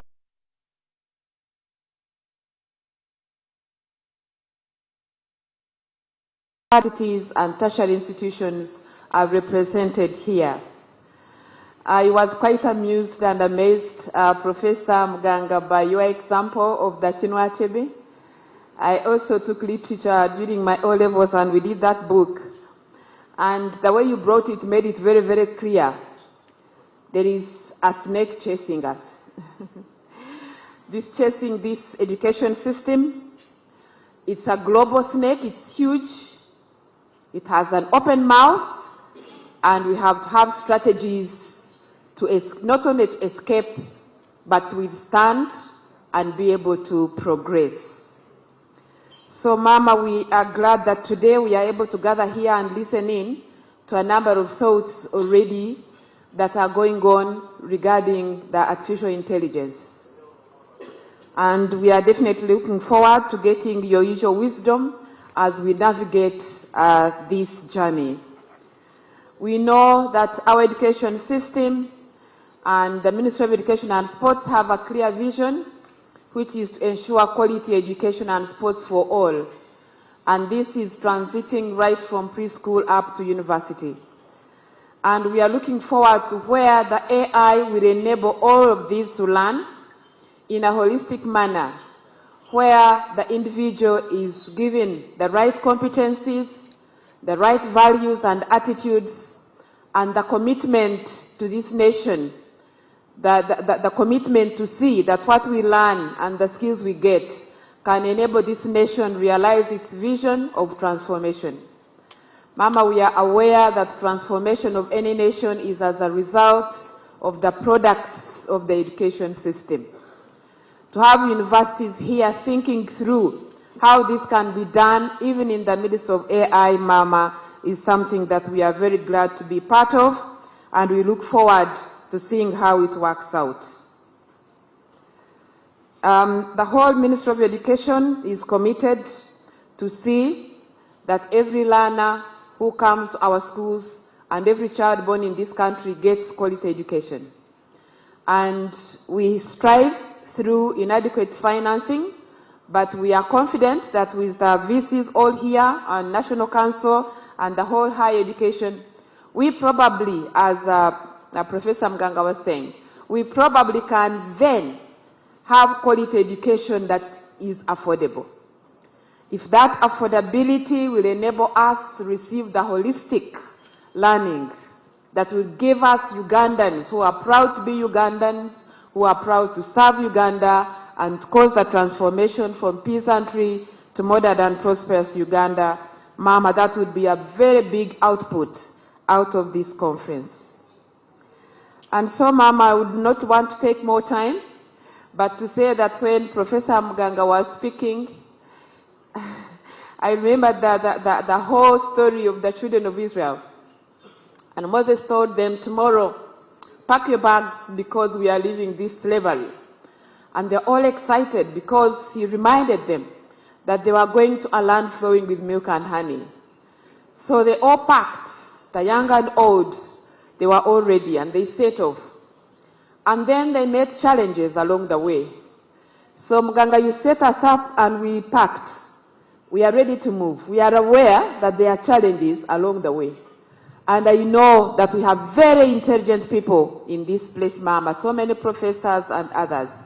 So I'm thinking that before the end of tomorrow, you will come up with a certain roadmap, a certain framework of how our children, who are, Mama, the greatest number, more than 50% of 46 million, that's about 23 million who are below the age of 17. and then about 70% of the 46 being below the age of 35. We are looking forward to now, when we receive the report, ma'am, of this conference, to hear that now there is a framework of the thinkers who are here of how this can be delivered. Once that is done, Mama, I think we will be the best and the happiest people, and we will see our nation be where it's going to be. Allow me, Mama, now to invite our Honourable Member of Parliament and Chair for the committee, whom the Chair for National Council and others have already appreciated, and he has travelled all the way from Kampala to come and be here to listen in to what is cooking. Allow me to invite him to come, and then he will invite you to speak.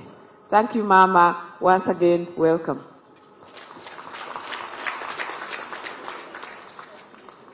Thank you. Now, the Honourable Minister of Education and Sports, who is none other than Mama Janet Kataham Seven, Honourable Member of Parliament representing Mbarara City, Woman Member of Parliament, Honourable Rita Akwasa, the Permanent Secretary, the Chairperson of the Council, of National Council for Higher Education, the Executive Director of National Council for Higher Education, and all Vice Chancellors, Deputy Vice Chancellors. I think protocol observed. Mama, we are very delighted to be here, and the subject is about artificial intelligence. And to me, I have nothing useful to add in as far as artificial intelligence is concerned. Nothing useful to add because all has been said by Professor Muganga. Now, Professor Muganga, you are preaching to the converted that the committee indeed supports the sector when it comes to budgeting. And it is also the committee's request that with the efforts of the Minister of Education and Sports, we always tussle with her, with the Minister of Finance. So, Mama, you continue supporting us to ensure that we get more resources. So, and I'm sure Professor Muganga has just invited himself to the committee. So we are proposing that the private universities can be coming at some other appropriate time, and then we do some kind of brainstorming. Like I said, I'm not talking anything about artificial intelligence. Now, Dr. Professor Okwakol, like Dr. Muganga, Professor Muganga said, the committee, the National Council for Higher Education, is really very lean. Yet more universities are coming up day and night. So it is also our humble request that the Minister, with the committee, will continue bargaining for more resources, because this is going to create effectiveness of the National Council for Higher Education. And the National Council for Higher Education, how I wish that we will be having interaction with the universities. Could it be even twice a year, that most of the questions you ask you would be reduced, simply because you've been in close touch with them. So that is our humble request, that if you could interact with them frequently.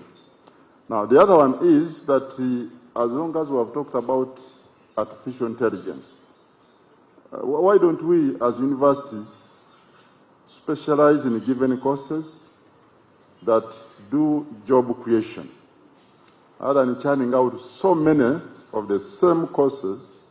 And of course the burden, Mama, is on we, the politicians, looking for jobs. So can we use the artificial intelligence to find out where jobs are, and then we create courses that can also create jobs for the students? I think let's use artificial intelligence, and I'm sure that one can work. So with those very many comments, it is now my humble request and honor to call upon the chief guest, Mama Janet Museveni, to come and address this gathering. Thank you very much.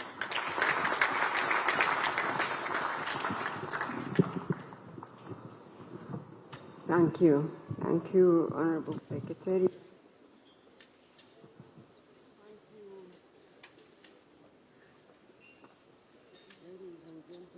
gathered here today. I believe you are all very tired by this time. As you've said, you've listened to so many and you've said everything there is to say. You must be tired, but please give me a little time also and listen to what I have to say. Now, members of Parliament present here, the Vice Chancellors, the Chairperson and Executive Director of the National Council for Higher Education, distinguished guests, ladies and gentlemen, good afternoon to you all. I must say it is a real pleasure for me to be here today to join you at this annual Higher Education Conference. I trust that you understand when sometimes my work schedule withholds me from being with you on some of these conferences. So I thank the National Council for Higher Education for taking the lead in convening these events regularly, which are also an opportunity to increase the visibility of the profile of higher education in our country. Nonetheless, I trust that the deliberations you engage in such a gathering do contribute to the improvement of the quality of higher education for everybody's sake. First and foremost, in the eyes of the learners for whom you exist. Second, the society where your individual higher education institutions are located. This is in addition to Uganda, whose national vision of societal transformation from peasantry to a modern and prosperous nation requires graduates with appropriate competencies, values, and attributes such as patriotism and others that you've been discussing. I take note that this is the 6th annual Higher Education Conference and the 15th Higher Education Exhibition.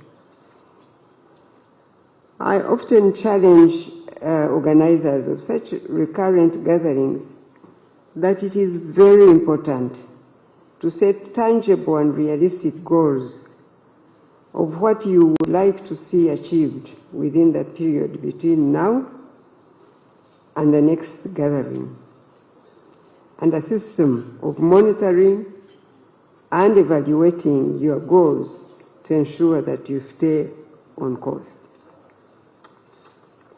This sends a strong signal to all who care about such a gathering that it is never business as usual, and they realize the loss of their missing out on such events if they miss out. So everybody tries to be in place when they hear that there is another gathering such as this one. Tangibility of goals in such gathering is a key motivator of participation. It also increases level of engagement with the various stakeholders. Therefore, it is important that as a higher education fraternity, you always set aside time to also evaluate such events and their outcomes. You need to check whether you are still pursuing the objectives that the founders or organizers had in mind to contribute to educational and national development. And this reminds me of the Apostle Paul. I'm sure you knew I would come up with something spiritual. It reminds me of the Apostle Paul in the Bible, when he challenged the body of believers in Jesus Christ who were in the church at Philippi. In his letter to them, as written in the epistle to the Philippines, chapter 3, verse 12, the Apostle Paul said, in quotes, "Not that I have already obtained all this, or have already arrived at my goal, but I press on to take hold of that for which Christ Jesus took hold of me." Unquote. Just as it were for the Apostle Paul, who had a clear goal set before him and never assumed that he had already attained it, we too ought to do the same in terms of clarity of goals and pressing on to achieve what we set out to do in the first place. Of course, for the higher education subsector, what you want to test yourselves in is whether you are still on course of your original objective for the subsector. Then, you also must regularly check up on whether the goals of events like this one of today align with the original mission and purpose of why you exist as a higher education institution in the first place. It is possible to drift away in the current dynamic environment that has such a high turnover of innovations and information. Therefore, as a higher education subsector and the institutions, it is imperative for you to be cognizant all the time that it is possible to drift away from your original mission and purpose. In contemporary times, one of the pressures that cause mission drift is the rate of technological and information advancement, especially when the pursuit of such becomes an end as opposed to being a means to the desired end. There is so much change happening at such a very fast rate in the information and technological space. I'm told that sometimes this change happens within weeks, especially in the field of computer science, because a lot of research is generating new knowledge, and unfortunately, organizations and institutions, including the higher education subsector, find themselves under pressure to keep up with the pace of change, to be seen as not being left behind.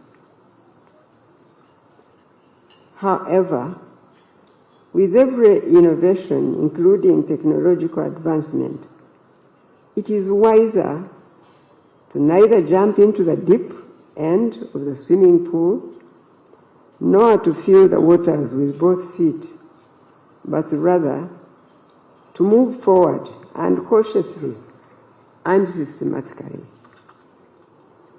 I am told that the recent technological advancement in information and communication technology, ICT, computer systems that have popularized what we know today as artificial intelligence, are neither new nor a recent invention.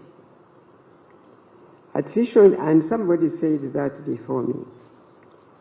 Artificial intelligence, the science of creating computer systems that mimic human intelligence abilities, such as learning, reasoning, decision-making, and ultimately problem-solving abilities, is still a phenomenon that is not well understood by most of us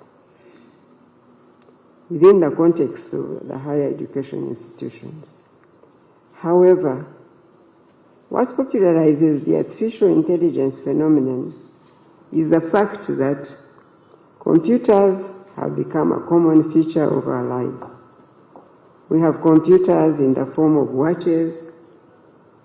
People wear the watches people wear, the mobile phones and digital tablets in people's hands all the time. office appliances like printers, desktops, and laptops. In some homes, there are appliances such as refrigerators, television sets, and digital kitchen appliances like cookers and microwave machines, the vehicles people drive in, and so forth. So, some form of artificial intelligence is already with us, I guess, in things that surround people in their day-to-day lives. Over the years, higher education has made a big contribution in generation of transformative innovations that have led to the development of the modern artificial intelligence that we know today. However, as most of you know, the desire and efforts to have machines do things that human beings can do dates to thousands of years ago, and not just a few years, but thousands of years ago. Therefore, the challenge that a young higher education subsector in this country that it faces is about how to cope now with a rapidly evolving technology in the social, cultural, and economic context that is significantly different from that of societies where the application of artificial intelligence innovation is advanced. I'm sure this is the basis for the theme of this 6th Annual Higher Education Conference, which, as you know, it talks about challenges, best practices, and strategies for artificial intelligence integration in higher education in Uganda.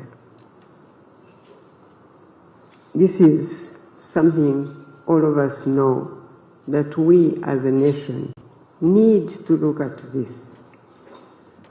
And I'm so grateful that you put together this gathering, that you may discuss this, because you are the minds we trust, and you can make the time to sit together like you've done here to discuss what matters in our world today. As the late Mwalimu Julius Nyerere used to say of Africa, where others walk, Africa must run to catch up with the rest of the world. Our higher education subsector finds itself in such a situation of having to run to catch up with this race of technological advancement called artificial intelligence. The subsector must not only participate in the race as a consumer of artificial intelligence. First, the higher education subsector should strive to ensure that our children understand the workings of artificial intelligence. This is absolutely vital.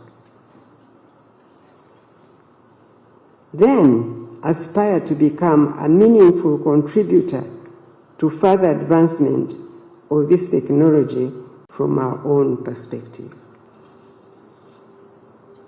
As a subsector sets itself the challenge of participating in this race of artificial intelligence, higher education, and indeed all interested in being part of it, must take time to appreciate the rules governing this race. The Apostle Paul, again, wrote to his spiritual son Timothy in second letter to Timothy, chapter 2, verse 5, in the Bible,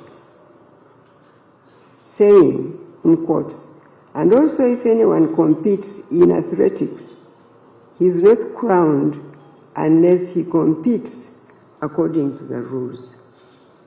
Unquote. Rules are very important guardrails in our lives, without which we do not get the best and most out of the opportunities that surround us. understanding the rules within the best practices of artificial intelligence is necessary, first and foremost. This is an area that higher education needs to pay attention to and invest in for two reasons. One, the rate of change in the new knowledge about the field of artificial intelligence is so high. Second, the subsector is a place for nurturing young minds into becoming productive citizenry. These two factors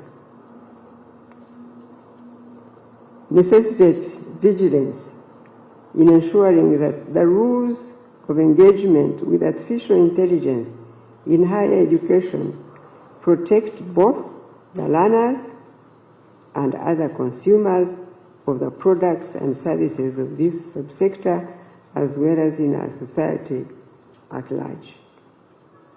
Artificial intelligence puts to the test now the limits of virtues such as positive work ethic, originality, authenticity, honesty, and interpersonal skills such as collaboration, such virtues and honesty and interpersonal skills such as collaboration. Such virtues are desirable not only in academia but also in the world of work as well as in life, generally speaking. Some may ask now, if the computer can do the reasoning for me, identify where the problem is, and even tell me the best solution, like Dr. Muganga was suggesting, what is the point of me exerting my brain? Why not simply trust the computer to do everything? In a way, artificial intelligence poses a form of moral dilemma. For example, in the way we have been learning to learn, artificial intelligence confronts the learner with having to choose between working it out alone on his or her computer vis-a-vis collaborating with other peers. If I can describe to the computer this problem that I have been tasked to solve, and within minutes the computer answers with extensive information as to the possible solution, why do I need to collaborate with my peers who will take days solving the same problem? The learner and even the lecturer may ask. So perhaps artificial intelligence is now shining the torch back on those things that are virtuous in life and transcend seasons, times, and trends, because that is what human beings ought to be like in the first place. These virtues are the values that have helped mankind navigate difficult moments and opportunities in our history of existence. Virtues like honesty, authenticity, collaboration, a positive work ethic, compassion, interpersonal skills, and so on and so forth. Therefore, in the advent of artificial intelligence, higher education training must be intentional with its curricula and programs.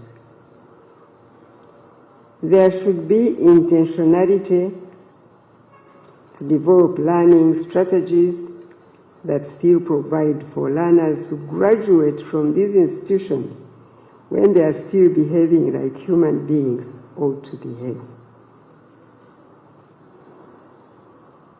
Young people, especially in our society, should be guided in developing healthy interpersonal skills that make them live with others in society, as opposed to becoming impersonal beings because of addiction to digital gadgets and the technology therein, such as artificial intelligence. Perhaps higher education should interest itself in finding out whether artificial intelligence influences the extent of addiction to digital gadgets. Please remember that the communities where these young people, your learners, where they come from, they have the majority of people commonly referred to as BBC. I don't know whether you've heard of that. BBC means born before computer age.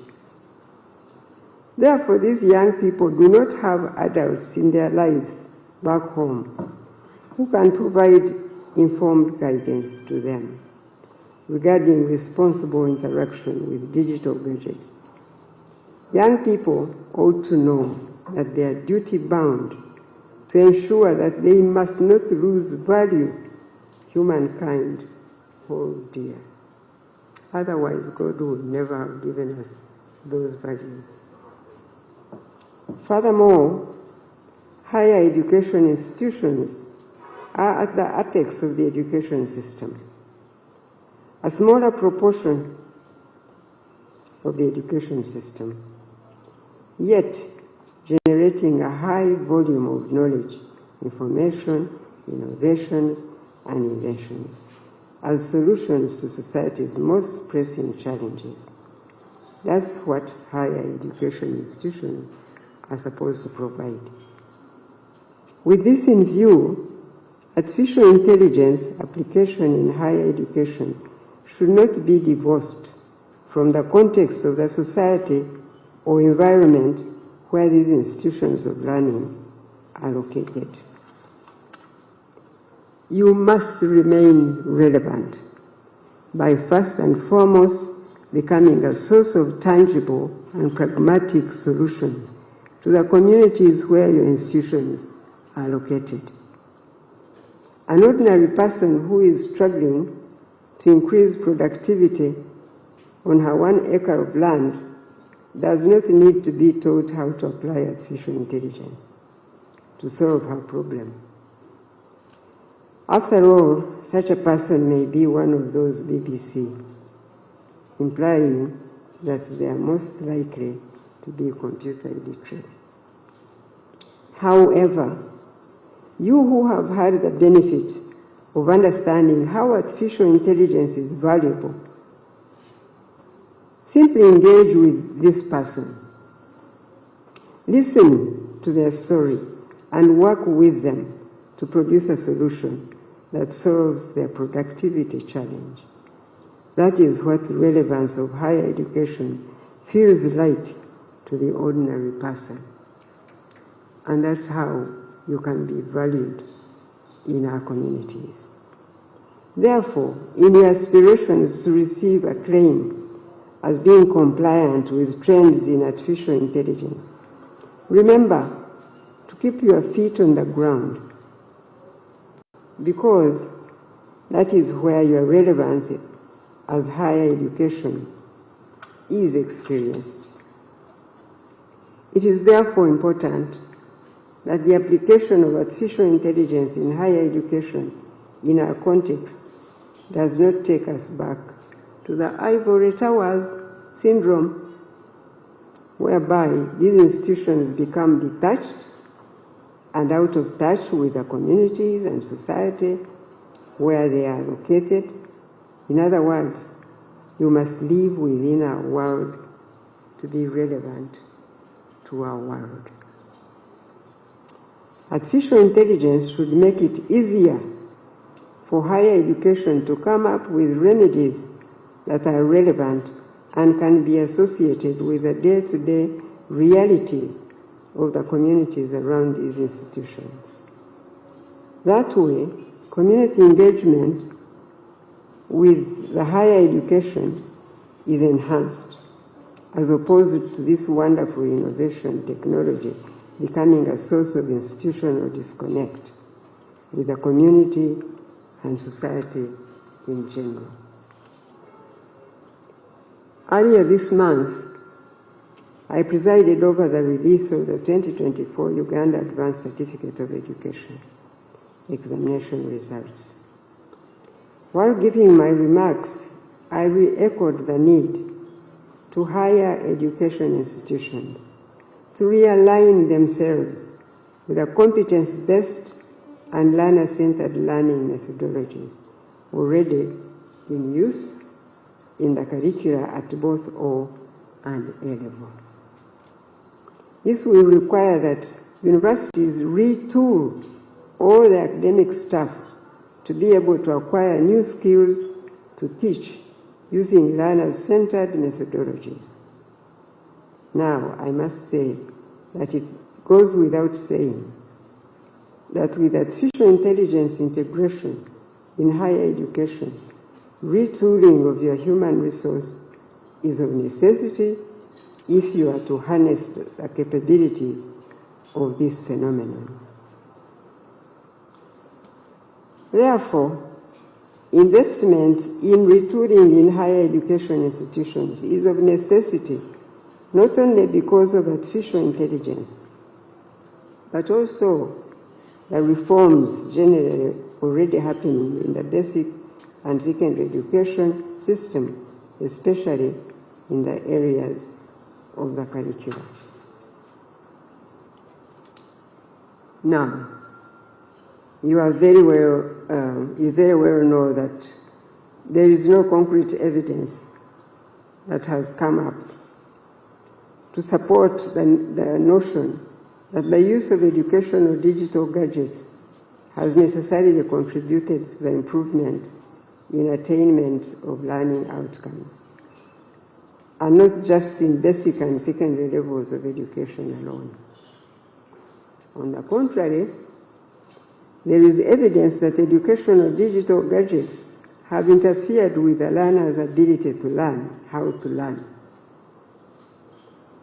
We learn how to learn through basic routines like observation, reading, writing, collaboration, interaction with a learning facilitator, interpersonal feedback, and the like.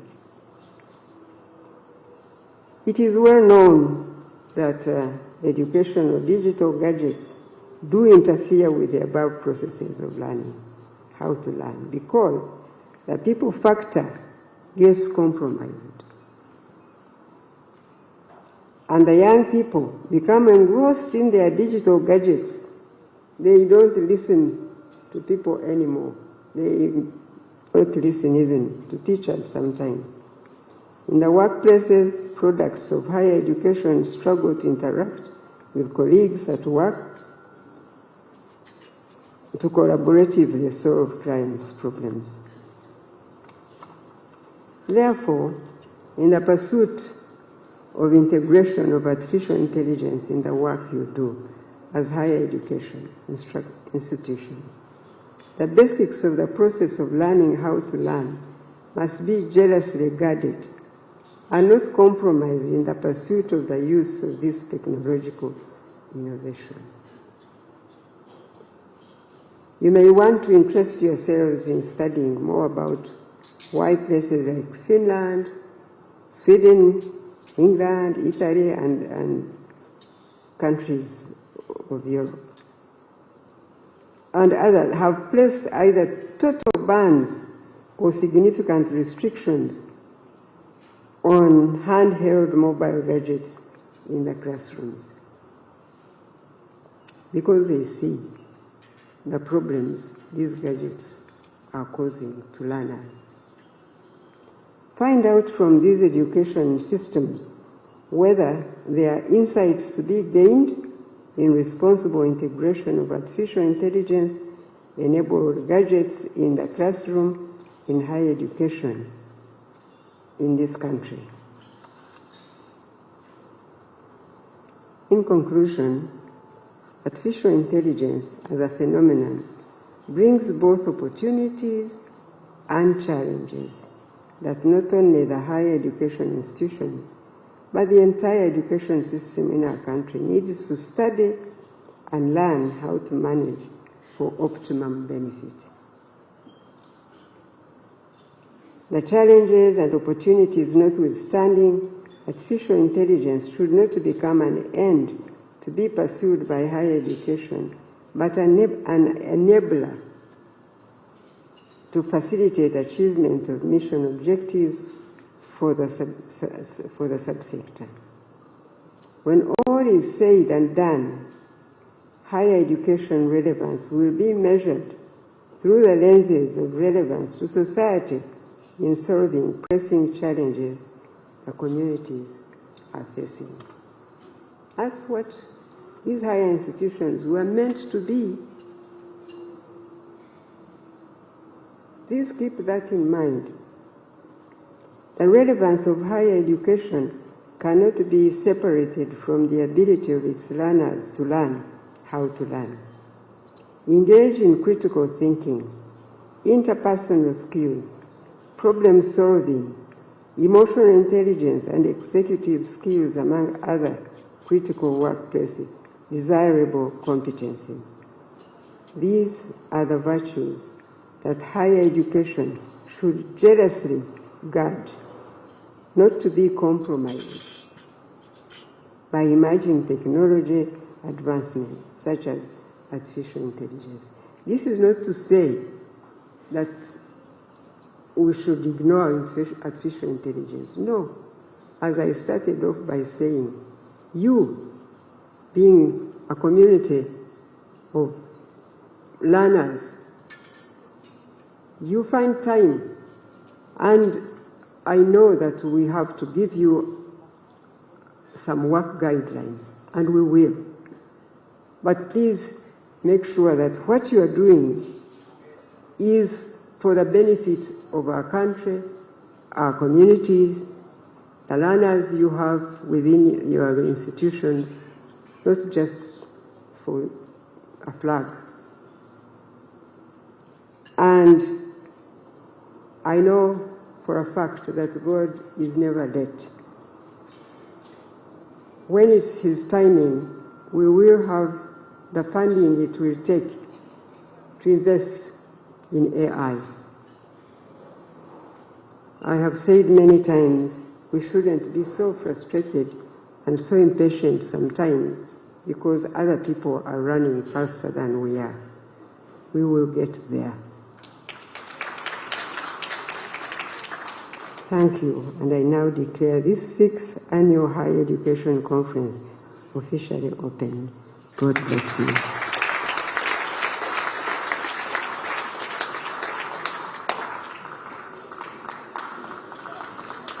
As Chairperson, can we all stand up and clap for Mama?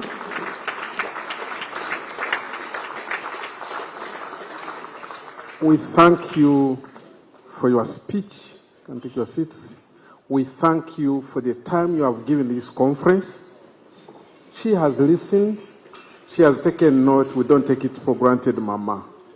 You remain our best Minister of Education. And as a National Council, we are so grateful.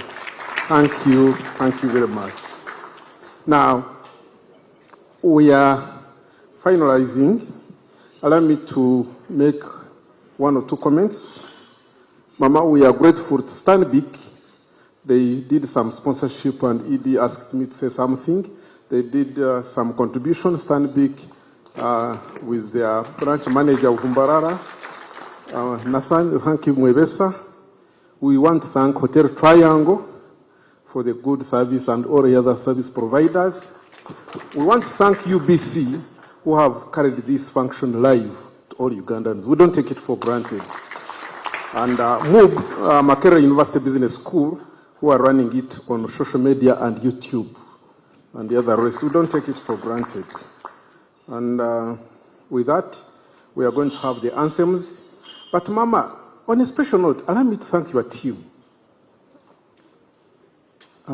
Gloria, Becca, Irene, and the other people they work with, they make our work so easy where you are not. We thank you. I know. May God bless you. Can we have the anthems, one stanza each? Then, but before that, we shall have, Mama, can you allow to take only 3 photos? Wow, she has accepted. Now, these photos, the first group will be council members and the vice chancellors. Then the second photo will be Mary's boys and girls, the staff of National Council. Then the third one, Mama has accepted to take a photo with the student leaders who are represented here. Yes, the photos will be after anthems. I thought I would make this announcement, so that after that I will not make any other more announcement. Can we stand up for the anthems?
Thank you.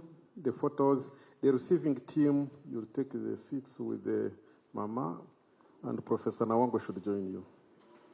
Then we shall start with Vice Chancellors and Council members. Then after that, the staff. Then after that, the student leaders.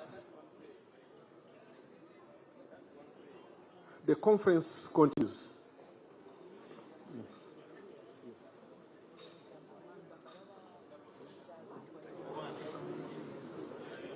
Train bound for nowhere, met up with the gambler.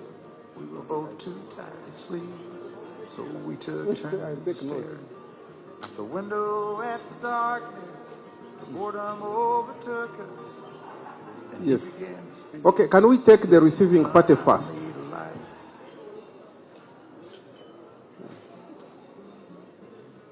On a warm summer's eve, on a train bound for nowhere, met up with a gambler. We were both too tired to sleep, so we took turns of staring out the window at the darkness. The boredom overtook us, and he began to speak.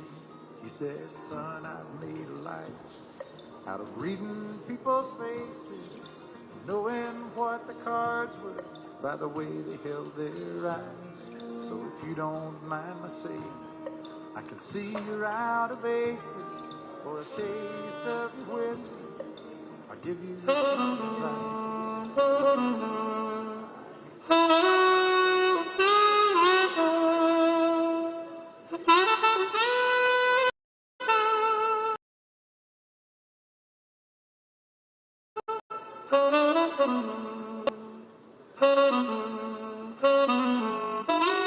The staff should be coming.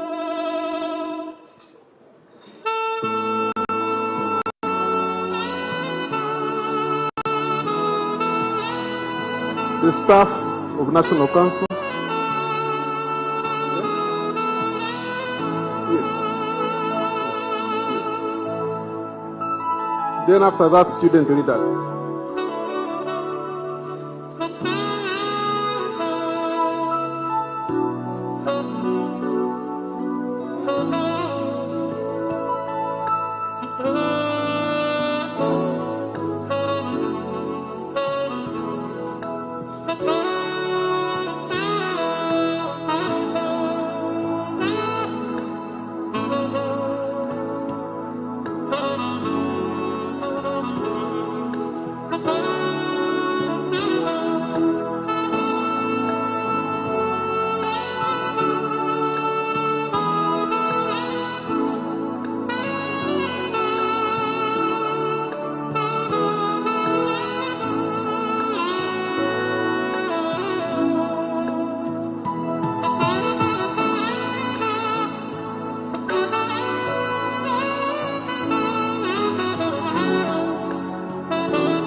We are breaking off for lunch for 40 minutes.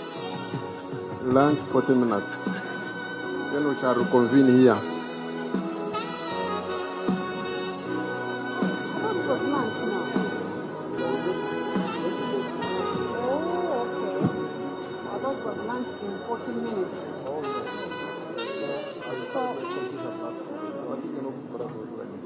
Yes.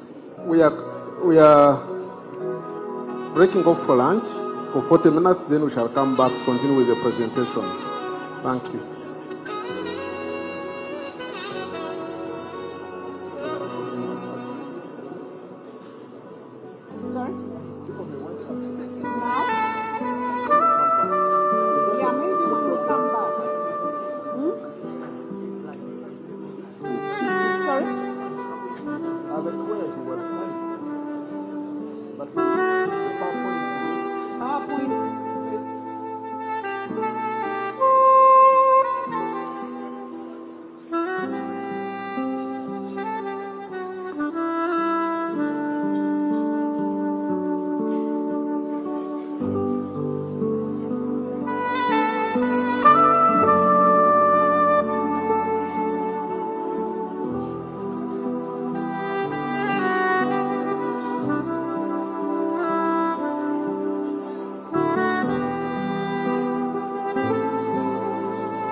Lunch is at level 1 in the restaurant.